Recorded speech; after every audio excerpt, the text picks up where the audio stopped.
Simple souls. ഞാനിന്നേ കുറച്ച് കുക്കിങ്ങിൻ്റെ പരിപാടിയൊക്കെ ആയിട്ട് തിരക്കാണ്. അപ്പോൾ ഞാൻ ആലോചിക്കായിരുന്നു, ഇങ്ങനെ സെൽഫ്ലെസ്സായിട്ട് എഫേർട്ട് എടുക്കുന്ന ഒരു ജീവിയുണ്ട് നമ്മുടെ വീട്ടിൽ. അതാരാന്നറിയോ? കൂട്ടി കിടക്കുന്ന പട്ടി. പക്ഷെ അതിന് വല്ല വിലയുണ്ടോ? ഒരു വിലയില്ല. കാരണം എന്താ? അത് നമ്മൾ നോക്കുമ്പോൾ അത് ചുമ്മാ തിന്നും കുടിച്ചും പുറത്തോട്ട് നോക്കി കിടക്കുക. പക്ഷേ അതിൻ്റെ ഒരു അവസ്ഥ ആലോചിച്ച് നോക്കിയേ. അത് രാവും പകലും ഒക്കെ നമ്മൾക്ക് എന്തെങ്കിലും പ്രശ്നങ്ങളുണ്ടോ, നമ്മൾക്ക് എന്തെങ്കിലും ആരെങ്കിലും അറ്റാക്ക് ചെയ്യാൻ വരുന്നുണ്ടോ, കള്ളന്മാരാണോ പാമ്പാണോ എന്താണ് ഒക്കെ ശ്രദ്ധിച്ച് അത് ആ കൂട്ടിലിങ്ങനെ ഇരിക്കുക ഉറങ്ങാതെ. എന്ത് കഷ്ടമാണ് അവരുടെ കാര്യം.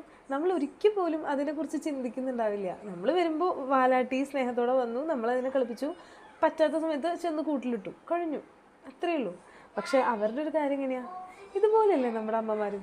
നമ്മൾക്ക് വേണ്ടി എത്ര എഫേർട്സാണ് അവരെടുക്കുന്നത്. രാവും പകലും മക്കൾക്ക് എന്തുണ്ടാക്കി കൊടുക്കുന്നത് തലേദിവസം രാത്രി തൊട്ട് ചിന്തിക്കും. പിറ്റത്തെ ദിവസം അത് രാവിലെ നേരത്തെ എഴുന്നേറ്റ് ഉണ്ടാക്കി പാത്രങ്ങളൊക്കെ കഴുകി വെച്ച് അമ്മ കിടക്കുമ്പോൾ ഏറ്റവും അവസാനമായിരിക്കും. ഒരമ്മമാരെ ആദ്യം ചെന്ന് കിടക്കുന്നത് കണ്ടിട്ടുണ്ടോ? വയസ്സായി വയ്യാതായിട്ടുള്ള അമ്മമാരല്ല കേട്ടോ. നമ്മളതിനെക്കുറിച്ചൊന്നും വലിയ ബോധേടല്ല.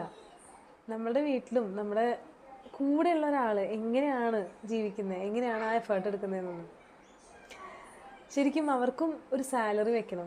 അവർക്കും ഒരു 2 ദിവസം 3 ദിവസം ഒരു മാസത്തിൽ ലീവ് കൊടുക്കണം. അവരെവിടേക്കാന്ന് വെച്ചാൽ പോട്ടെ, എൻജോയ് ചെയ്യട്ടെ. അവരുടെ ഫ്രണ്ട്സ്, എൻ്റെ അമ്മ എപ്പോഴും പറയാറുണ്ട്, ഒരു ഏജ് കഴിഞ്ഞ പിന്നെ ഫ്രണ്ട്ഷിപ്പ് ഇല്ലയെന്ന്.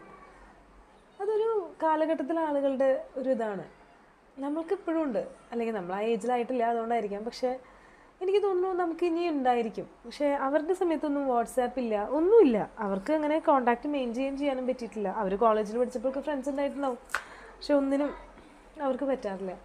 ഇനി തൊട്ട് അമ്മയ്ക്ക് എന്താ ജോലി എന്ന് ചോദിക്കുമ്പോൾ അമ്മയ്ക്ക് ജോലിയൊന്നുമില്ല, വീട്ടിലിരിപ്പാണ് എന്ന് പറയാതെ അമ്മ വീട്ടമ്മയാണ്, ഞങ്ങൾക്കൊക്കെ വേണ്ടി പാവം കഷ്ടപ്പെട്ടുകൊണ്ടിരിക്കുകയാണെന്നൊക്കെ ഒരു 2 നല്ല വാക്ക് അമ്മയെ പറ്റി പറയാം, അല്ലേ? Happy reflecting.